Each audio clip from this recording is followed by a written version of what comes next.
Good evening, welcome to Have I Got News For You? I'm Richard Osman. In the news this week, the BBC is forced to apologise after cutting to the wrong camera during an interview with Nigel Farage. With yet another story about his love life set to hit a Sunday newspaper, the victim takes direct action to try and stop the presses.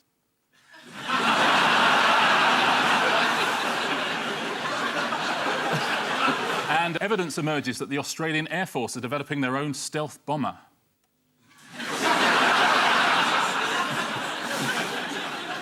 On Ian's team tonight is a TV presenter who says history is the most exciting thing that has ever happened to anyone on the planet. Clearly, he never saw Todd Carty and Bonnie Langford win the Christmas edition of Celebrity Pointless. Please welcome Dan Snow.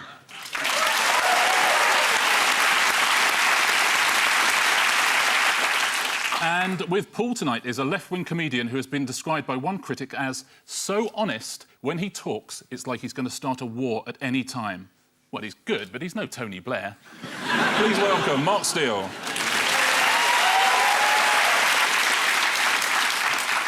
And we start with the biggest stories of the week. Ian and Dan, take a look at this. Oh, this is Goodbye, Chloe Smith. Yep. Yeah, Diane Abbott. Yeah, goodbye to you too. A goodbye, he's one of the other ones. Don't know who he is. No, even he doesn't know who he is. This is reshuffles. Yes. All the big political parties have decided it's time to reshuffle their teams. And, you know, it's extraordinary. I mean, the change is unbelievable. Within a day, no one's noticed. As a swing voter, it's completely convinced me. Has it? Yeah, I'm definitely voting for one of them now. What all the parties have done is bring in women, which is one of those moves that even the Beeb will do. At some point. I'm quite willing to have the operation if it helps the programme. So anyway, what do you want to know? We've got 3 people who used to work for breakfast television who've been promoted. Who are the 3 daytime TV hosts who were promoted? Well, this is like your Pointless programme. It is a little bit, isn't it? It is a little bit. Except I'm allowed to say fuck. That's the difference. That's the one difference. For the benefit of those of us who have jobs and don't watch daytime television. Yeah. I haven't been a student for so long, I've forgotten who's on daytime television. It's him. You know what? How dare you? 5:30 isn't daytime, it's early evening. Yeah, of course, Shoulder Peak. Absolutely. Access Prime. Exactly. That's what they call it. Yeah, it's daytime. Television at its finest. Tell us the names of these 3 ladies. These 3. Esther McVeigh. Esther McVeigh. She's got Anna moved. Soubry. She's a Tory. Anna Soubry. She's another Tory. And the other one, Gloria Di Piero, who is Piero, Labour. Let's take a little look at Esther McVeigh, shall we? What's her new job? She's gone to work in pensions. Yes, according to the Mail, she's been asked to play the role of Ian Duncan Smith's number 2. Sorry to plant that image in your mind. And Ed Miliband promoted Gloria Di Piero, and you know an interesting fact about her? Well, she's gone to become Shadow Equalities Minister. That is the interesting fact about her, yeah. I thought you'd like that. No, there's another one. She was voted one of the 100 most beautiful women in the world. That's the Really? FHM magazine, yeah. Really? She was 85th. She beat Kylie. Oh, right, that's all right. Yeah? You don't know... I know it sounds like an old man thing to say, but you don't really know who they are anymore, do you? No, they're all sort of... What, people? Do you find that policemen are very young these days as well? No, it's so miserable, doesn't it? I know. I think buildings are getting older. I didn't realise this. Ian Paisley, he's 86 now. I had no idea that. I must walk into rooms now and go, what did I come in here for? It's not all about GMTV presenters being promoted. There's another person being promoted by Ed Miliband, and that is the Right Honourable Tristram Hunt MP. He's Yes. a TV historian. Yeah, TV is my competition. TV historian, yeah. He's not your competition anymore, is he? No, he's not. I saw him off. It's going to become a politician. That's true. It's better to be a historian than a politician, right? Much better. Well, we get to write about them and decide whether they're good or not. Exactly. I have to say, I loved your history of the railways. I thought it was terrific. Ian, you did a history of the railways as well, didn't you? I did a programme about Dr Beeching's cuts, yeah. Did it you was see prime Tristan's- access. 5:30 in the countdown slot. Quite hard to make trains interesting, isn't it? I thought you did it very well. Oh, I'll tell you who else did it very well? Portillo. Yeah. He's very charismatic, isn't it? Yeah, he was good. And Yeah, I like it when Paul, I like it when you go to India and you go on the trains Yeah. and stuff like that. That's really good. I don't know why other people bother doing it when you can't do it right. average life expectancy of a minister is 1 year and 3 months. Whoa, whoa. Come on, Mr. History. Yeah, no, that's what I read the other day. Do you mean the average job expectancy? What, life expectancy in a job, yes. They're not going to... Now, there was another man who was promoted in this reshuffle. His name was Alistair Carmichael. He's now the Minister of State for Scotland. I would remember his name, anyone who watches Pointless, because honestly, give it 18 months and he's going to be an answer. But the first in the queue to shake his hand was Nick Clegg. Shall we take a little look?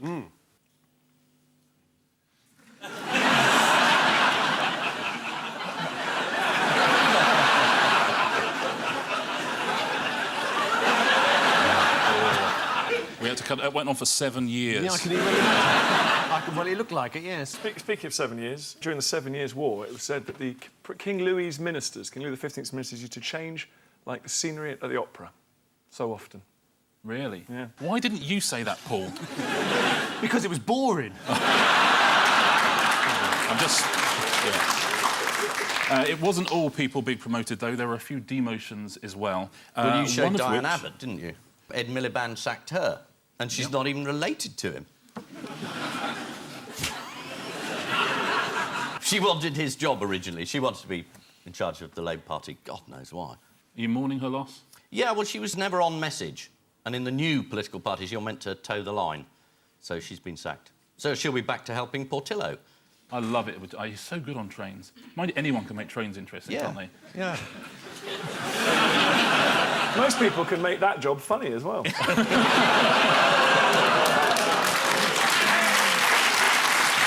Now, who reshuffled themselves this week? An extremist are you looking for, Richard? I am looking for an extremist, but that's after the show. Tommy Robinson. Oh, the English Defence League. Tommy Robinson, the English Defence Tommy League. Robinson, absolutely Yes. right. What did he do this week? He resigned from the English Defence League and... He found out, much to his horror, that a lot of them were racist. I can't... Didn't understand I don't know that what's bit. going on. I mean, we used to march into Muslim areas and that and go Muslims out and we ate Muslims and we ate Pakis and that and then it turns out some of them, like, were anti-Islam. So, I went off them. And do you know what Tommy... And do you know what Tommy Robinson does for a living? Does he work at United he was Nations? a- Because he could see sick children with Roger Moore and Lulu. He also used to run a tanning shop. Exactly right, yes. What, he changing the runs colour of people's skin? Yeah. So your customer comes in, come in, madam, and next after half an hour later, you can get out. Finally, what can fans of Michael Gove now buy to remind them of their hero? Is there a doll? A voodoo doll. Do you know what? You're not a million miles off. Let's take a little look. Yes, you can buy this. Doesn't it have to bear some resemblance to the person, the voodoo doll? I'll be honest, it looks more like me. Yeah. That's why I've been getting those headaches. Yes, this is the day of reshuffles. According to the Daily Telegraph, Employment Minister Esther McVey once shared the GMTV sofa with Eamon Holmes. I'm guessing that wasn't half each. Explaining his decision to quit the EDL, Tommy Robinson said, "Here's the thing, 10% of our members are dickheads." Yes, it's always the tiny minority that makes marching on a mosque such an unpleasant experience. Paul and Mark, take a look at this. This is clearly somebody trying to post letters there. There's the dog helping him out. Well, that dog might be replacing the postman in the new privatised service. Oh, and then postmen, in an act of revenge, will bite dogs. Yeah. The Royal Mail has been sold off, isn't it, Mark? Now, even Thatcher said we would not privatise the Royal Mail, but this lot have decided to do it. And you have to conclude they really genuinely would sell their granny, these people. They would go, "Granny, come on, you are of no use to society, you're too expensive, we're having to drive you round to your mates' funerals and stuff like that." Take you down the tanning shop and get you deported. Exactly. Can I guess you haven't applied for shares? I have, but... No, it's horrible, this is. It's everything about this this government sort of rolled up into one story. It's as if the country's been run by Ryanair now. You just pay for your little thing and that's it, nothing else. I don't want to pay for libraries, I don't go to the library, I'm not paying for the fire service, I'm not on fire. And look... Look at all the money that gets wasted on guide dogs. I can't climb a tree, nobody buys me a gibbon.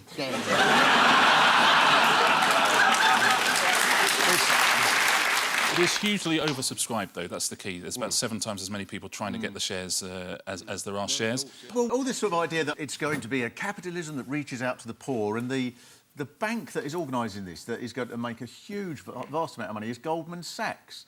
And you think, oh, it's about time they had a break, isn't it? But Labour are saying that the post office is being sold off on the cheap. Well, because it's so massively oversubscribed. I mean, the logic is clearly that we've got to sell off the post office, and then the market says, well, actually, everybody wants a bit of the post office. It's obviously really valuable, which raises the question, well, then why are we selling it off, then? If it's a state asset, why can't we keep it? And the answer is they don't know. The only bit, as Mark will tell you, that they're not selling is the massive pension deficit, which you're paying. Well, it's when they say, well, we have to sell it off to get investment, but it's been going 350-something years, so presumably it's got investment from the government before. How did they get all the red vans? Did they win them on Bullseye or something? But they think it's going to be like the 80s again, where, you know, tell Sid and everyone buys these shares. But what happened then is people bought the shares and then immediately sold them again very shortly afterwards. According to the Times, this might not be the last privatisation we see as well. What else have they suggested might be privatised? The Queen. They haven't yet, but that would be oversubscribed, wouldn't it? Yeah. I'd like a piece of her. Well, I've heard the rumours. What else have they got left to sell off? I think the next one will be lamp posts. I think they'll sell off lamp posts and you'll have to put 5p in a little meter. And it'll give you just enough light to get to the next one and you put another... And that's what they... Somewhere George Osborne is writing that down, you know that. You know, the Royal Mail owns a brilliant miniature electric railway that goes from Paddington to Whitechapel. Yeah. And it used to take the mail right across London. It hasn't been used for about 8 to 10 years. That'd be brilliant, wouldn't it, to use that? Yeah, they're thinking about using it for shops on Oxford Street. They could have their own little spout and then they put all the goods up and down it and it just whizzes around. Mark, you were saying earlier that Margaret Thatcher always refused to sell off the Royal Mail. What reason did she give? Oh, wasn't it something about the Queen's head, wasn't it? Yeah, she said, I am not prepared to have the Queen's head privatised. Yeah. Because it was Dennis's favourite pub, I think. Hey. What else did we find out about Margaret Thatcher this She week? swore quite a lot. I bet she didn't describe people as that bigoted woman, though, did she, when the radio mic was left on? Probably not. She probably didn't say we've just won the World Cup either. There's lots of things she didn't say. Can't go through them all now. Oh, go on, just a couple more. A couple more. That's not my kitten. I'm sorry, officer, I had no idea it was hydrochloric acid. Those are the 3 things she's never said. I tell you what, I bet she used to have a ride on that little Royal Mail train there. Exactly, screaming like a banshee. I did. I'm not for turning, she'd say when she was on it. When it got to Whitechapel, she'd have to walk back. No, so it was about a letter someone sent her. Did you see this? Someone who resigned from her cabinet. It was John Knott. It was the Defence Minister. John Knott. He said she was a delicious lady or something. He decided to resign, so he wrote a resignation letter, which are usually fairly vanilla. Your greatest triumph as PM, if I may say so, is that your colleagues actually like you. Some of them even love you. Just a little. It is inexcusable to say so nowadays, but I actually admire you as a woman. Your good looks, charm and bearing have always attracted me as a man. He has to clarify what he is at the end of the sentence. As a wildebeest, as a shopping centre in Leeds, as a man. Yeah, does it go on from there? It must do. Well, he signs off. And what is wrong with that? And do you know what she replied to him? Fuck off. I don't think she dignified it with a response. She didn't reply at all. She ignored him as a woman. Yes, she certainly did. And John Knott's autobiography is famously called Here Today, Gone Tomorrow. Why was that? Robin Day. He walked out on the Robin Day interview. He did. Should we treat ourselves yes. to that? Why is it in black and white and silent? We've got the pianist to accompany But why should the public on this issue, as regards the future of the Royal Navy, believe you, a transient, here today and, if I may say so, gone tomorrow politician, rather than a senior officer of many years? I'm fed up with this interview, really. Thank you, Mr. Knott. tell you, how is Thatcher turning him down? He's hot. Yes, this is the mad rush to buy shares in the Royal Mail. To our younger viewers, a letter is a bit like a text, but you write it down with a pen and you put it in an envelope, then you buy a sort of sticker to put on it, then you put it in the hole in one of those red boxes, and within 2 days it'll be delivered to the wrong house somewhere near where your friend lives. The shares were priced at £3.30. No one quite understands how they got to that price. It was a bit like trying to buy a stamp for something that doesn't weigh very much, but is quite wide. According to City analysts, the company is worth up to £4.5 billion, although at least £1 billion of that is in undelivered birthday cheques. Also this week, power shortages across Britain could see a return to the 3-day week. I'm not worried, we could knock out 36 episodes of Pointless in that time. Ian and Dan, here's another for you. That's some newspapers, you won't see them for much longer. Lord Leveson, and that's the Prime Minister. Oh, this is the Privy Council is going to report on press freedom and the plans to regulate the press.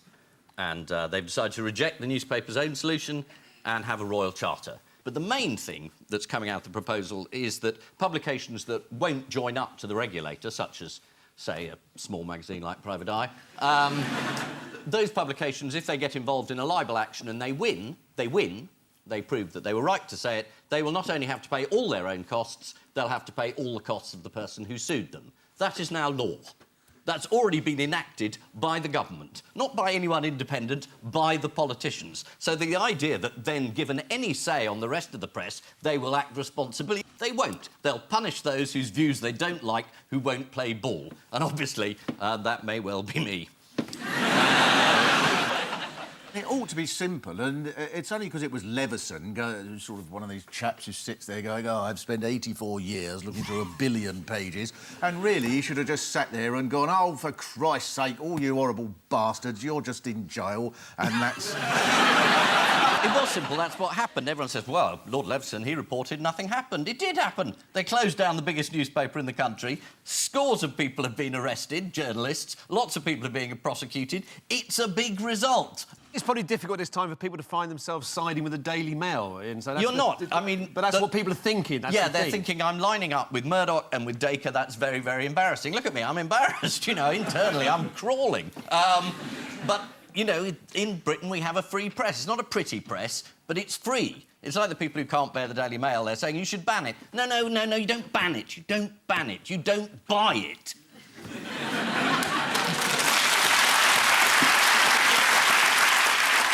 At least once a week there'll be a story in there that goes, have you seen this woman in a council estate and she's got 403 kids and they're all on benefits, and now she's bought a giraffe and the giraffe's on benefits, and now she's said to the government that she can't fit the giraffe in the house, it's getting a crick neck, so they put it up in St Paul's Cathedral. And now she's saying that 3 of her kids have got compulsive snooker syndrome, so the town hall's brought a snooker table round, but she can't be referee because she's allergic to white gloves, so the mayor has to come round and count up the points, otherwise he'll be arrested by Europe. That is absolutely true, but then every now and then the Daily Mail runs a story like the murderers of Stephen Lawrence shouldn't get off scot-free. They did murder him. We are going to campaign for 10 years until they get justice. I mean, the free press does good things. Even if you don't like most of what they do, you have to allow people to do these stories, otherwise they won't appear. What you're saying is sometimes Luke Skywalker has to team up with Darth Vader, right?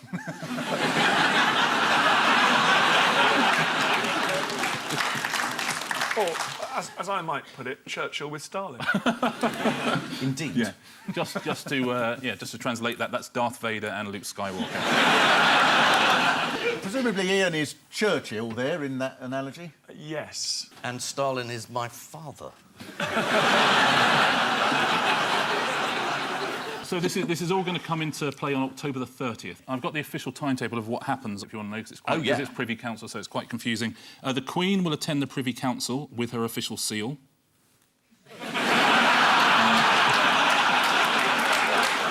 Judging by that noise in the front row tonight. She will then ratify the Royal Charter, which editors will be expected to sign up to. Ian Hislop will then be hung for treason. His head will then be put on a spike and sent on a tour of the country before being buried ceremonially under a car park in Leicester. And Rupert Murdoch, as you say, he's not happy either, is he? Did you see his tweet this week? You'd think he'd just shut up for a while, having been Darth Vader in your There you go. picture, and having been comprehensively defeated by Yoda, who I believe is Lord Leveson in this analogy, or... So I think he said, regulate the press, will I? Let's take a look at Rupert Murdoch's tweet. He said, print media are about to be gagged to protect toffs, following it with, BBC massive taxpayer-funded mouthpiece for tiny circulation leftist Guardian. Is it just me? I always think mouthpiece sounds really rude. Like manhole. Did you see the journalist Mehdi Hassan taking the Daily Mail to task on Question Time? No. Yes, I did. Oh, yeah. Oh, yes, I thought he it was did. marvellous. Ian did. He called it the immigration-bashing, woman-hating, Muslim-smearing, NHS-undermining, gay-bashing Daily Mail. Although the Mail did print this in retaliation. It's a letter from Mehdi Hassan applying for a job at the Mail. In a letter to Paul Dacre a few years ago, he says, I have always admired the paper's passion, rigour, boldness and, of course, news values. I admire your relentless focus on the need for integrity and morality in public life. Ooh. Ouch. Ed Miliband, of course, has done very well out of his fight with the Mail. This week, he's been reinforcing his tough guy image. Let's take a look. He's played by Jason Statham there. As an example of press freedom, what did The Guardian do that was described this week as the greatest damage to the Western security apparatus in history? It's the new head of MI5. Yeah, new head of MI5. Has said The Guardian has acted really irresponsibly in pointing out that we're spying on people. And The Guardian has said, well, look, even Obama has said, actually, we were probably overdoing the spying. But in this country, everyone's gone absolutely mental and say, oh, no, The Guardian should be put down, because they pointed out that we're all being spied on all the time. You know, and it's a matter of consent, really. You can debate this and say, yes, I'd like to be spied on. I know I would. I knew Anyone showing any interest in my life would be terrific. I'd be very, very happy with that. But I think it's a matter for public debate. And if, you know, we want to pass laws saying we can spy on people, we can. It's just what The Guardian did is point out this is happening and nobody knows it. I mean, I always like people's use of the word in history, because that's quite a long time. What about when the entire British Secret Service was working for the Russians? When did that happen? During for most of the Cold War. Oh, really? Yeah. All of them? Yeah, pretty much. So you think, well, that was pretty bad, wasn't it? So, I mean, this is clearly also a bit bad, but I don't think it's the worst... it's not the worst security breach in history, is it? Also, when Judi Dench died.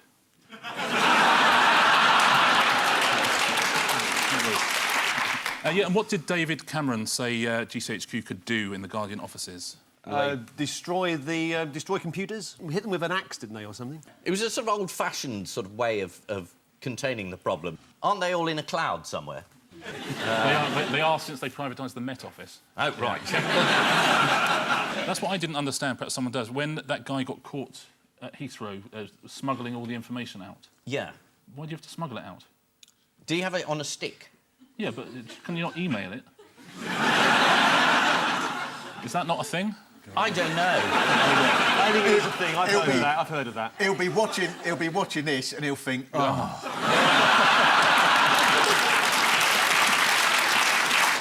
Yes, this is the march towards government regulation of the press, which the whole of Fleet Street argues would be an unmitigated disaster. According to the Mail, the cross-party agreement was negotiated in Ed Miliband's office over pizza. Pizza? That's Italian. God, Miliband really does hate Britain.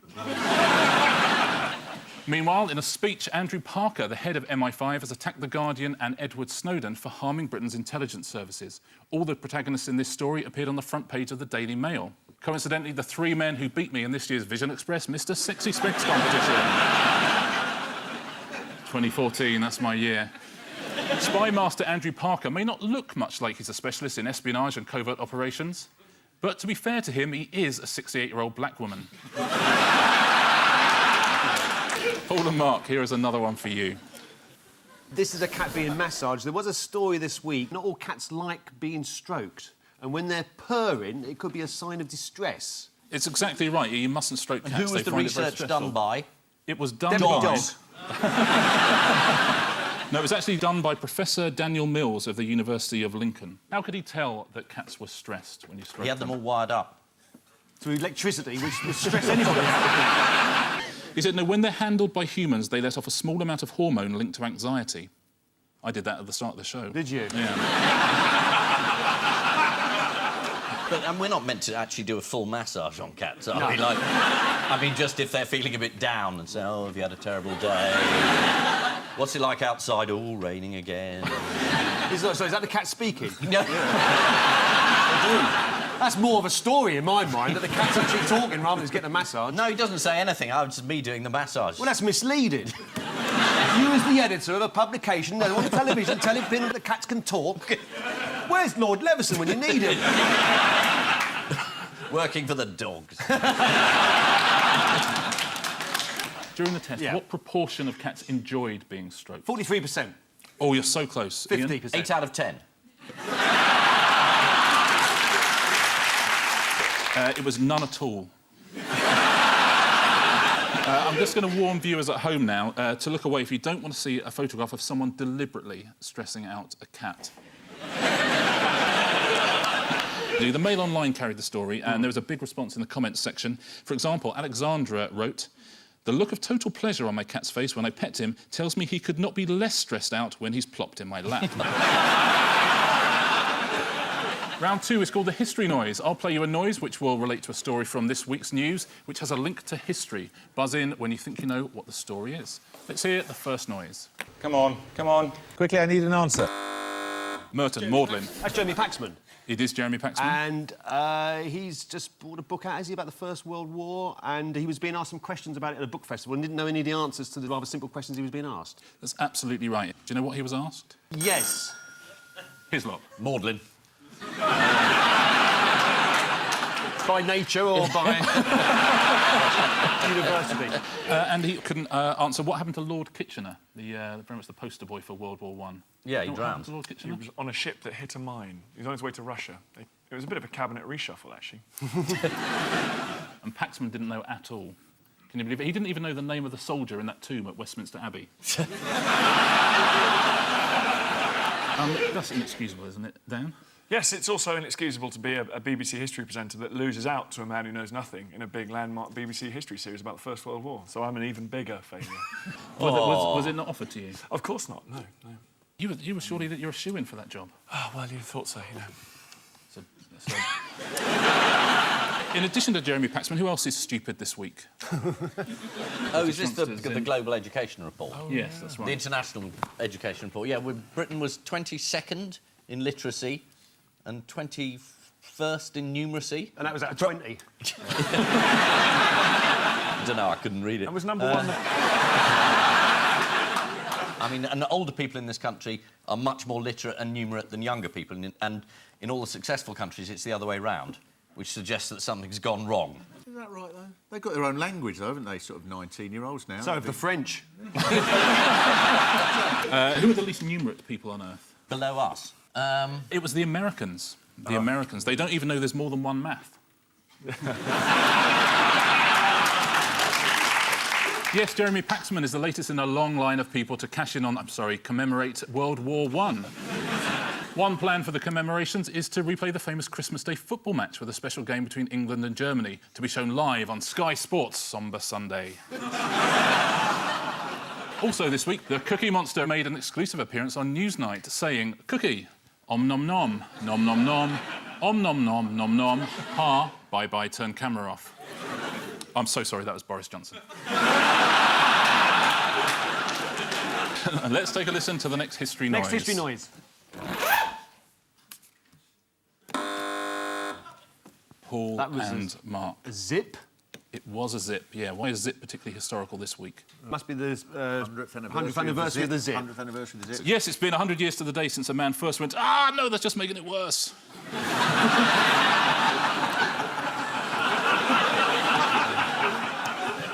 Yeah, I'll tell you what, if cats don't like being stroked, they should try that. The zip appears in the top 5 of the list of 100 greatest inventions of all time. Can you tell me what else might appear in that top 5?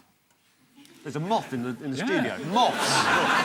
A moth. Fire. Fire's got to be one of the top inventions, isn't it? No, I think fire was a discovery more than an invention. Oh. That moth is very, very excited. Someone's got something very old out the wardrobe. I think it's that gentleman's jumper. It shows you how interesting this programme is. Everybody's focus is now on that moth. So, yeah, so the fire. Yeah, fire. So fire's a discovery. Let's take a look at the top 5. They are in order.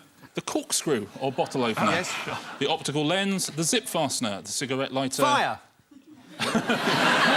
Portable fire, I should have said. What about the moth zapper?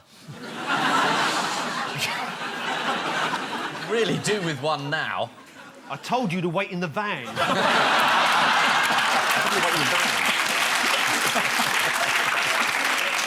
This list of inventions, was it written by Grazia? Basically, it's all to do with going out. It does sound like a good night, doesn't it? What, light bulb? You could have a whole evening, couldn't you? Open some wine, glasses off, trousers down. Smoke afterwards, light back on. Yeah. I'm guessing number 6 on the list was a minicab. Yes. That moth's mates aren't going to believe it when it gets back. Goes, yeah. Guess what I've done, right? I went on. Have I got news for you? Yeah. But don't scoff. Tonight he's a guest. Next week he's going to be hosting. Don't think the lifespan's quite long enough. Shame. Anybody... He'd be very good. He's compelling, isn't he? Nothing there. Anybody know what great innovation happened to the zip in the 1970s? Yes. There was the double zips. Zip at one end, close it at both ends. That is exactly right. The introduction of the double zip. I thought you'd have to be a real anorak to know that.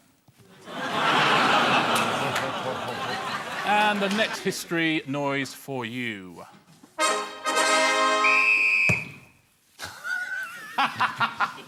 That's... Paul again. That's the sound of a football being kicked. It is, yeah. And the whistle, it was a clue that it's a football. There was some sort of fanfare before that. We've had a football match at Buckingham Palace this week. Oh, exactly This right, is yeah, tell me more. 150 years of the FA. And one of the teams playing was actually one of the 12 original teams. Yeah, Civil Civil Service against United, or...? Police or something? Yeah, Civil Service FC. I only read the first few. I got so bored of the story, I stopped reading after PO. And that's why, as a historian, you haven't buzzed in for one of the questions on the history round. No wonder they gave Paxman that documentary. I know. Didn't Prince Harry play in this game? Prince William. It's Prince William, yeah. Should we take a look at him? Yes. And that's from Danny Baker's 101 campus throw-ins of all time. And what was special about what William was wearing for this match? I know he had boots that were signed by Wayne Rooney. You're absolutely right, yeah. According to the Express, he wore boots given to him by Wayne Rooney. You could tell they were Wayne's because of the trademark L and R Tipexed on the toe cap. Yeah, in his pre-match speech, Prince William said, "I'm excited we'll be playing football on my grandmother's lawn. One warning, though, if anyone breaks a window, you can answer to her. And what's more, you'll have to pay for it. Oh, hang on, you already pay for it." Now, there are all sorts of nationalities playing in this team, so what did they have to do with Prince Philip while the game was on? Where did they send him this week? Bamall or somewhere like that, Bamall? They sent him to an old people's home. Oh. A people's home, I think he would call it. But how did he show he was back on form? He saw this girl, who was a pensioner's great-granddaughter. He said, "Do I get bonus points if I knock her off?"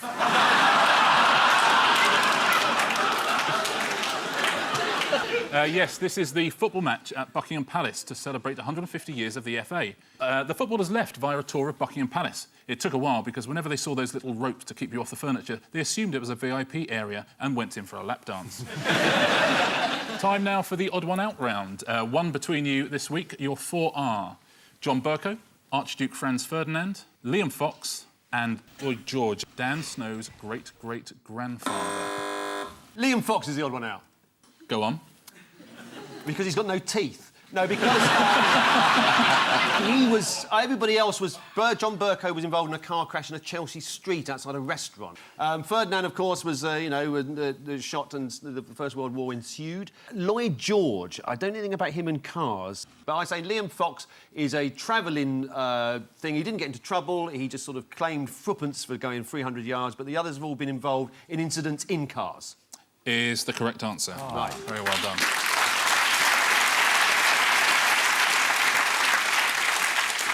Yes, they have all been involved in a motoring incident except Liam Fox, who was involved in a motoring expenses incident after claiming 3p for a journey of 100 metres on his parliamentary expenses. Lloyd George, he was on his way home in a car with his wife after speaking out in favour of women's suffrage when someone threw a case through his car window, trying to smash the window, but he'd wound the window down so it hit him in the face instead, unfortunately. And they caught the assailant because it was his own case and he had all his papers in it. Yeah, Lloyd George did excite passion in his opponents. During the height of the Boer War, he was chased out of Glasgow by a mob of Tory students. God, like Farage in reverse. Yeah, exactly. John Bercow as well. He was accused recently, John Bercow, the Speaker of the House, was accused recently of bashing into someone's car while trying to squeeze himself into a space that was too small for him, which can't happen very often. Of course, John Bercow denies this. Yeah, Archduke Ferdinand was involved in quite a notable incident in 1914 involving a motor car. And his security wasn't great because he survived other assassination attempts, didn't he? Didn't they lose him? The assassin was on his way home. The assassins, they'd missed him because he'd been rerouted. But even better than that, the driver went, oh, this is a rub, I don't want to go this way, and stopped. Right? Not only did he go the wrong way, he then stopped the car to try and do a three-point turn and go the other way. So then, principally, all he had to do was shoot at a stationary vehicle. It really reminds me, I must get on with Grand Theft Auto 5. Not like Lee Harvey Oswald. I mean, that guy was a good shot. Ooh, that is Well, too soon. Too That was the most stupid answer we ever had on Pointless. The question was, who was assassinated by Lee Harvey Oswald in Dallas? And this woman says, well, the only person I know who was assassinated in Dallas was JR. You have to go, well, it's not strictly speaking true. Right, well, we had to laugh for about 15 minutes first. Then we had to gather ourselves, get changed and come back into the studio. Lloyd George was a member of the Liberal Party and is listed in the history books as the last Liberal Prime Minister ever. Here's the person whose car John Bercow allegedly bumped. A tall blonde woman, happy to boost her own profile and pose for the press, or as John Bercow would call her, my kind of girl. Which means at the end of that round, it is 4 points to Ian and Dan, it's 9 points to Paul and Mark. embarrassing. It's just plain embarrassing. How's having a leading historian working out for you, Ian? It's hard to expect a historian to be good at contemporary events. Yeah. Tomorrow, he'd be great. Time now for the Missing Words round, which this week features as its guest publication International Sheepdog News. It's a brilliant read, brilliantly illustrated. The dog's bollocks are on page 16. And we start with, boy uses what to clean his teeth? Sugar. Alan Sugar. Lord Sugar. He uses the 740 from Doncaster. You're not going to get it. You're not going to get it. A boy uses shrimps to clean his teeth. Oh. Shall we take a little look at him? Yes, please. He's got a deep bath. Next. What? It's not about sheep. It's not about dogs. It's about Sheepdogs. It's about alleviating crushing rural boredom. Both. Paul, I'm going to have to give it to you. You said both. It's not about sheep, it's not about dogs, it's about both. Absolutely right. Right. Next, stop what, says Mrs. Clegg. Voting Lib Dem. Stop calling women fluffy or scary. It's a plea to take women seriously. Ian, that is exactly the right answer, yes. Calling women fluffy and scary, says Mrs. Clegg. Stop, sorry. Don't call women fluffy and say stop doing it, not start doing it. Yes. Don't want to get that wrong. Stop calling women She's changed fluffy... the mind, doesn't she? Because it used to be start calling women.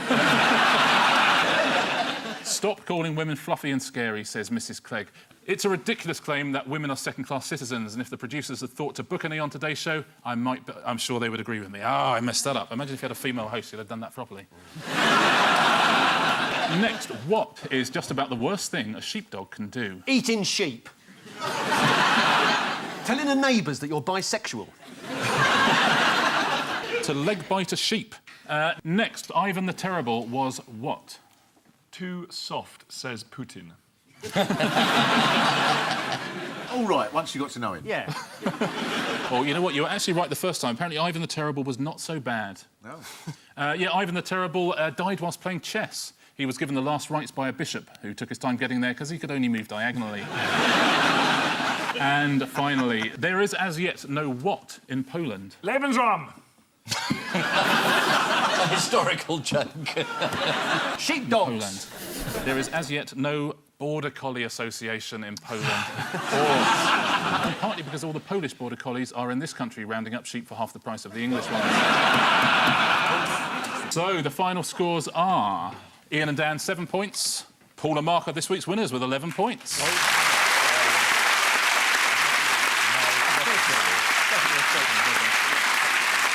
But before we go, there's just time for the caption competition. Budget cuts affect Incredible Hulk movie? And this. Yes. Well, if Qatar can have the football, Atlantis can have the cricket. Aren't their teeth clean, though? Rain stops play.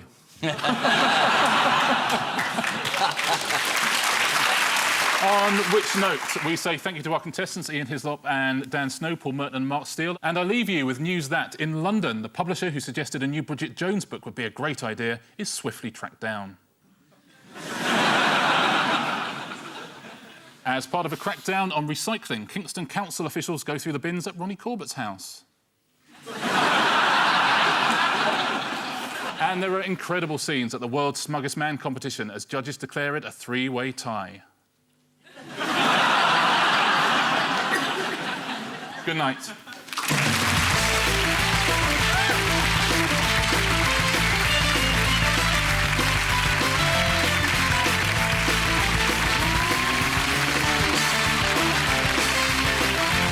And there's more news for you Friday night at 9. Next on BBC One, Citizen Khan's got big plans, trust his mother-in-law to get in the way. While later at midnight, Harrison Ford and James Blunt are among the stars on The Graham Norton Show. And over on BBC Three, in 15 minutes, Stan and the family are making a move to the mountains in the first of a double bill of American Dad.